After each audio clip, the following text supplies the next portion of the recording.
Estamos de volta com o Band Entrevista, hoje conversando com a coach Valéria Blanco, falando sobre as promessas de ano novo, as metas. Valéria, existe uma lista meio que padrão de metas, de desejos para o ano que se inicia das pessoas?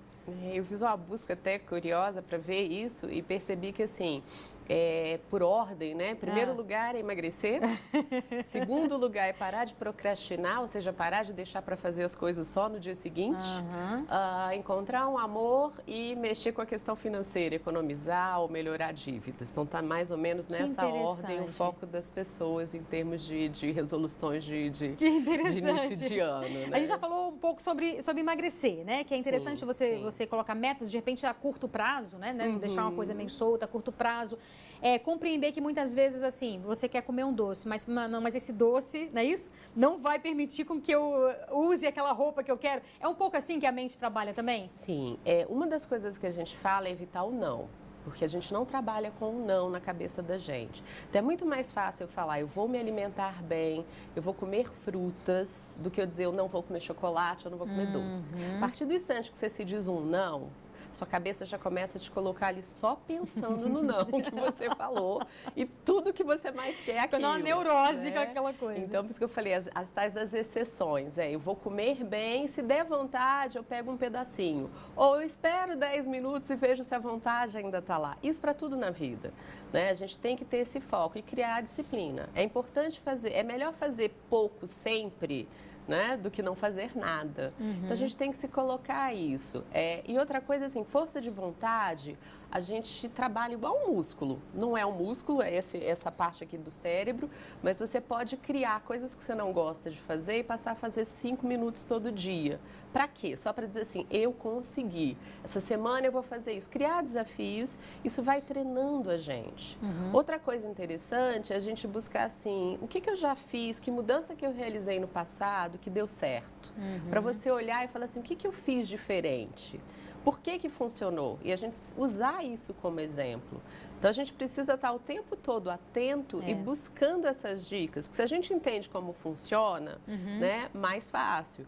Se a gente cai na tentação, aí a gente fala, eu queria aquilo, agora não quero mais. É mais fácil a gente se enganar, dizer que não quer mais aquilo, e por isso que 80% desistem logo nos primeiros meses, do que você persistir, você se perdoar e falar assim, ontem eu não consegui, começo hoje de novo. Vamos lá, tem outra chance para começar. Mesmo. Será que minhas metas não estão muito arrojadas? Não está difícil? Então, assim, por que eu não diminuo um pouquinho, mas torna possível? Não que fique fácil, mas que seja um desafio possível. Então, a gente precisa ter essa lógica para ir trabalhando. E é a coisa que você trabalha todo dia. Você não vai conseguir sem esforço. Não, tudo que a gente quer, a gente está focado em você, né? Sim, principalmente. É um foco, né? Isso é outra coisa interessante, porque muitas vezes o foco da mudança não é seu. Alguém disse que você precisava, alguém fica ali no seu ouvido falando. A gente não muda pelos outros. A gente só muda quando aquilo realmente bate na gente. A gente fala, sabe que faz sentido? Aí é onde você começa a fazer o planejamento. Mas não adianta só planejar, tem que manter. E a manutenção tem altos e baixos. É importante a pessoa escrever passo a passo do dia? Tem outros estudos que dizem que quando você escreve, se aumentou, eu não lembro o percentual, mas tem um aumento significativo, né, da gente escrever. As listas são legais desde que você não faça aquela lista com 50 itens, e aí mesma coisa para o seu dia, o que eu vou fazer amanhã? Você vai lá e põe 50 itens, não cabe no seu dia 50 itens. Então pega os 5 principais, se sobrar tempo tem aquele que é o que você colocou ali no caso de sobrar um tempo. Para você ter essa satisfação, e aí é o prêmio de curto prazo. Você começa a ticar, né? E aí você chega assim, nossa, hoje o que eu planejei eu consegui fazer. É interessante mesmo. Então é interessante a gente ter isso, dos pequenos prêmios que a gente se dá, do celebrar as pequenas conquistas. Isso entra na questão da procrastinação também, que você disse, quer dizer, que está entre o segundo item ali da lista padrão em geral? O procrastinar, ele é muito curioso, porque a gente para pensar que assim, você é muito mais, você é sempre muito bonzinho com o seu eu hoje, do que com o seu eu amanhã. O eu amanhã dá conta de fazer tudo que você não fez hoje, ele tem vontade, ele não tem preguiça. O problema é quando chega o amanhã, ele é igualzinho de hoje, não rolou.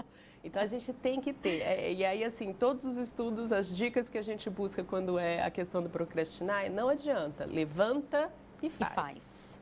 E às vezes a gente deixa para o último instante porque já não tem mais jeito. E as pessoas que isso funciona, né? Tipo, sempre deixa para a última hora, fala, essa é a minha dinâmica, eu sempre deixo para a última hora. Até a hora que isso não der certo. Né? Então, a gente tem que ter essa noção que é um pouco que da cultura brasileira também, não é? Tem essa cultura brasileira também, que a gente está abusando. Tem. Mas eu acho que não é só da brasileira, não. Em todo mundo, se você dá mais prazo para as pessoas, se você precisa de 2 horas para preparar uma pauta e eu te dou 10, você vai fazer nas duas últimas horas. Um ou outro. A exceção é ser o organizado que se antecipa. A gente sempre usa, né? Então, a questão não é nem ter um planejamento mais coerente. Porque a gente sempre vai ser bonzinho. A gente bate aqui, ó. Por que você não faz? Eu digo que uma outra coisa interessante é ter grupo de apoio, ter pessoas que te apoiem na mudança. E às vezes a gente não faz isso porque quando você fala, quando você escreve, você já está externalizando. Aquilo deixa de ser só uma ideia para ser um compromisso.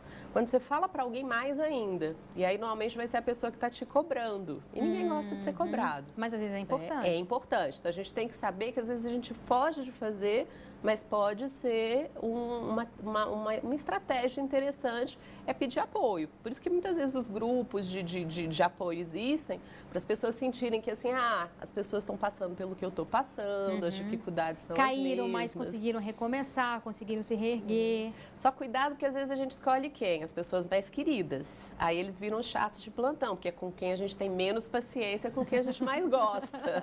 E aí vai virar assim, mas você me pediu, você não sai do meu pé. Então a gente tem que ter esse cuidado do que a gente pede, quando a gente pede, mas de ser realista. Não deixando para o outro a responsabilidade, nem tentando mudar o que o outro quer. Mudar o que é importante para você. A gente muda o que é importante para a gente. Você não consegue mudar ninguém, não existe isso. Com certeza. Você pode até, assim, tem a turma da aposta, tem a turma do vou provar para você que eu consigo. Ele não está provando para você, ele está provando para ele que ele consegue dobrar sua língua que diz que não conseguiria. Né? Então, assim, mas cada um tem que entender essa dinâmica. Se funciona, vai lá e faz. Acha alguém para fazer a aposta. Boa. Né? Então... E olha, você também pode participar do nosso programa, mandando sugestões, críticas, elogios. Anote o nosso telefone 999769204. E agora a gente vai para mais um breve intervalo, é bem rápido, não saia daí porque a gente espera você.